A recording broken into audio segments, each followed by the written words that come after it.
ये कहानी ममता की है। बचपन से ही घर में ये एहसास दिलाकर पाला गया कि औरतों को बोलने का हक नहीं है। अरे ममता, जरा जल्दी जल्दी हाथ चलाओ। रोज ऑफिस में देर पहुंचता हूँ तुम्हारे कारण। लेकिन आपका सारा खाना पैक और तैयार भी है। अरे जबान जितनी चलाती हो उतना अगर हाथ चलाती ना तो शायद घर को अच्छे से मैनेज कर पाती। क्या मतलब है? क्या नहीं मिला आपको? मोजे मोजे कौन देगा? ममता भागकर पति को मोजे देती है। वो हर किसी का ख्याल रखती, लेकिन उसके घर में रोज का रोना लगा रहता। अरे माँ, आज स्कूल में टीचर ने मुझे फीस के लिए डांटा। माँ, मुझे अच्छा नहीं लगता कि स्कूल में फीस के पैसों के लिए मुझे कोई भी बात सुनाए। अरे पर बेटा, ये तो पापा करते हैं ना, सारा ऑनलाइन। मुझे तो इसकी जानकारी भी नहीं है। हाँ हाँ, बना लो बच्चों के सामने मुझे बुरा। अरे कहता तो मैं ही हूँ, माना, लेकिन मुझे कोई सपना थोड़ी ना आएगा कि बच्चों की फीस जमा करनी है। अरे बताओगी तो तुम ही ना। ममता की अब ये आदत में शुमार हो चुका था। वो हमेशा हर बात के लिए खुद को ही दोषी मानती। एक दिन वो पड़ोस की दोस्त से कहती है, समझ नहीं आता यार, मैं इतनी डम कैसे हो सकती हूँ।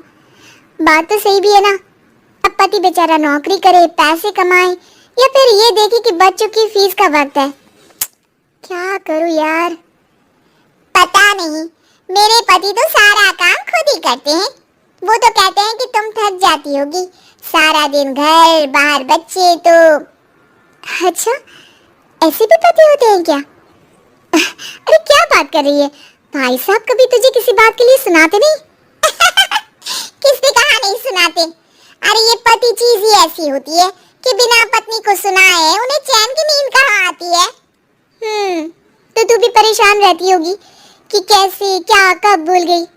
अरे वो तो मुझे बस इस बात के लिए ताना देते हैं कि मैं वक्त पर खाना क्यों नहीं खाती, या पार्लर जाकर अपनी साज सज्जा क्यों नहीं करवाती। पड़ोसन बोल ही रही होती है कि ममता के बेटे की आवाज आती है। अरे माँ, क्या हो गया? लग नहीं रहा कि आज आप मुझे पानी भी देगी। अरे कब से खाने के लिए वेट कर रहा हूँ। अरे यार, मैं चलती हूँ, बेटा खाने के लिए वेट कर रहा है, मैंने उसे खाना भी नहीं दिया। अरे 12वीं में पहुँच चुका है तुम्हारा बेटा, उसे बोलो खुद पानी लिया करे। मैंने तो अपने बच्चों को काम करना सिखाया है। अरे यार, खुद की भी तो कोई लाइफ है। माना जब नहीं कर सकते थे तो क्या, लेकिन अब इतने बड़े बच्चों की हर बात मानेंगे तो मुश्किल तो अपने को ही होगी। ममता को पड़ोसन की बात में दम तो लगता है, लेकिन करे क्या, आदत भी तो खुद ही ने डाली थी। ममता घर जाती है कि तभी बेटी आ जाती है। माँ, परसों मुझे एक शादी में जाना है, तेरी वो जो लाल वाली साड़ी है ना, उसे दे देना, मैं आज जाकर टेलर को दे दूंगी, वो उस साड़ी से सूट बना देगा। अरे नहीं नहीं तारा, वो मेरी माँ ने मुझे दी थी और उस साड़ी से मेरी काफी भावनाएं जुड़ी हैं।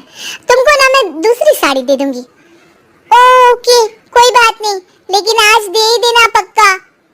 तारा माँ की साड़ी से सूट बनवाकर पार्टी में जाती है, लेकिन जब वो पार्टी से लौटती है, क्या है मैं तो समझ ही नहीं पा रही हूँ। अरे जब वो साड़ी मांगी थी तो ये छल्ली से साड़ी क्यों दे दी? मैं ही पागल थी जो इस साड़ी का सूट बनवा लिया मैंने। माँ, जानती भी हो कि कॉलेज में मेरी कितनी हंसी उड़ी। तभी वहाँ ममता का पति सुनील आ जाता है। अरे गवार औरत, जब बेटी साड़ी मांग रही थी तो दे देती ना। अरे पापा, इनके तो इमोशंस जुड़े थे उस साड़ी से। ममता इतने सब के बाद भी कुछ नहीं बोलती। मेरी बेटी की बेइज्जती हो गई, मैं बिल्कुल बर्दाश्त नहीं कर सकता ये। मैं नहीं चाहता कि मेरी बेटी से कोई भी ज्यादा सुंदर लगे पूरे कॉलेज में। जी, वो पढ़ने में तारा बिल्कुल अच्छी नहीं है, उसकी पढ़ाई पर आप ध्यान दीजिए ना। अच्छा, अब तुम मुझे बताओगी कि मुझे किस पर ध्यान देना और किस पर नहीं। रमेश जैसा ही ये वाक्य पूरा करता है, ममता की बेटी और पति उस पर जोर जोर से हंसते हैं। अरे ठीक है ना, पता ही नहीं चला कि कैसे वक्त इतना बीत गया। अरे कैसे पता चलेगा माँ, हम लोगों के पीछे जो तू बैताल की तरह चिपकी रहती थी, तुझे कैसे वक्त का पता चलता। ममता को पहले सास ससुर, फिर पति और बच्चों की तरफ से इस तरीके की बातें सुनकर उसका मन बहुत दुखी रहता था। एक दिन, सुनो ना, बहुत दिनों से कमर के नीचे बहुत दर्द रहता है। कल मैंने देखा तो एक फोड़ा था। अरे ममता, एक बार अपने पति से बात करो, वो तुम्हारा फोड़ा डॉक्टर को दिखा देंगे। अरे नहीं नहीं, वो तो गुस्सा हो जाएंगे। अरे क्यों गुस्सा हो जाएंगे? तुमको दर्द है? हाँ, लेकिन वो यही बोलेंगे कि ऑफिस जाओ या फिर तुम्हें लेकर डॉक्टर के पास। तो बेटे से ही बात कर ले। अरे वो तो मैं कर लूं, लेकिन फोड़ा है ऐसी जगह कि उसे बताते मुझे शर्म आएगी। लेकिन कुछ ना कुछ तो करना जरूरी है ना। ऐसे कब तक फोड़े के दर्द से तड़पती रहेगी? अब तो सोच रही हूँ कि इनसे बात कर ही लूं, वरना दर्द के मारे कहीं मर ना जाऊं। लेकिन शाम को। ममता, क्या किया तुमने आज? खाने के डिब्बे में कैसा खाना दिया था? दाल खराब हो गई थी। कब की थी? दाल तो मैंने सुबह ही बनाई थी, खराब कैसे हो गई? अच्छा सुनिए ना, मुझे कहना है कि अरे गरम दाल बंद करोगी तो ऐसा ही होगा ना। बेइज्जती हो गई सबके सामने मेरी।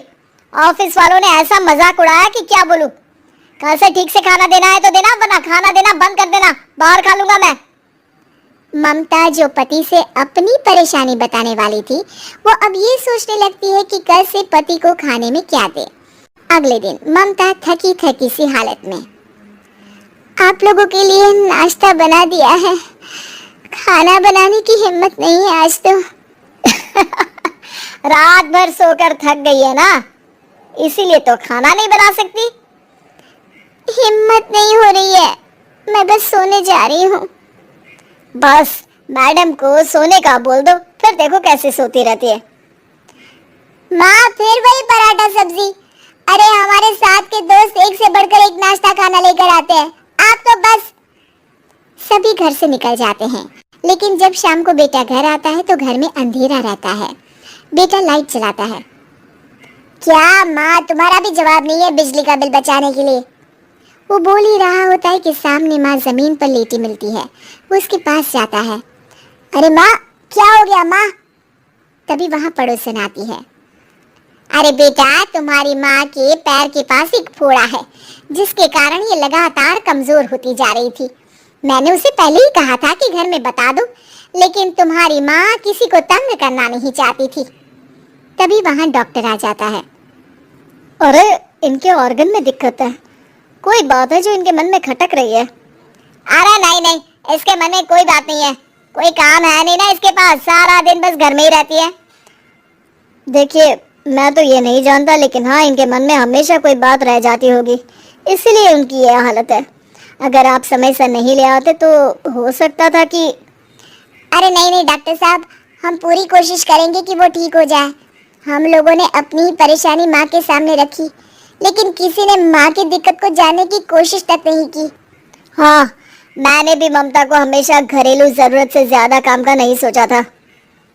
ममता को होश आता है और वो खुद को अपने बेडरूम में देखती है। वो उठने की कोशिश करती है कि माँ, अब आप नहीं उठेंगी, हम लोग है ना, हम लोग आपको पूरी तरह से खुश रखने की कोशिश करेंगे।